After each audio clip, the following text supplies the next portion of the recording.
Welcome back. I love container plantings. I didn't plant anything in the summer when we first moved in because I wanted to see what kind of light we were getting on the porch.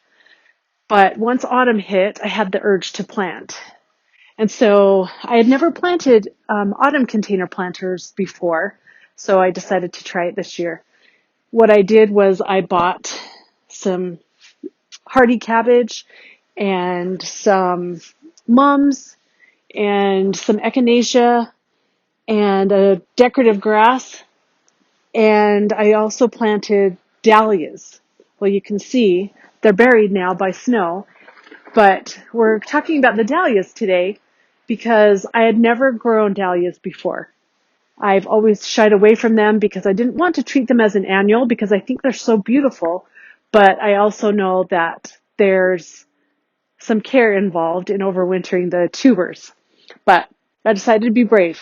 So once the temperatures got cold enough that it froze the leaves, I dug the tubers out and then I put them in the garage and I'm going to show you what we did with them. I've become a bit obsessed with plants with dark or black leaves. So when I saw this Mystic Illusion Dahlia, I had to get it because I really love it. Once I gathered the tubers from my containers, I snipped the stems off of them and I washed them off. You don't want to store really dirty bulbs.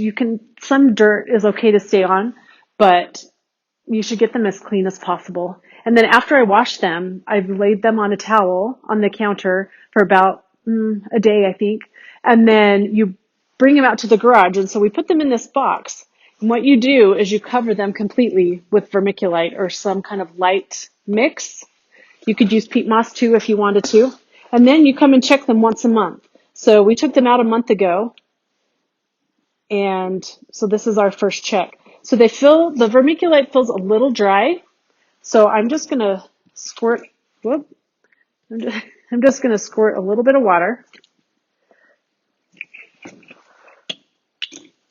So even though I only had 2 plants, I ended up with several tubers, which is awesome because I'm going to use these in the landscape later this spring when I plant them.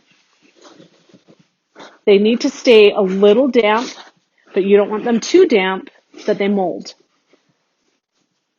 So I think it needs just a little bit more water.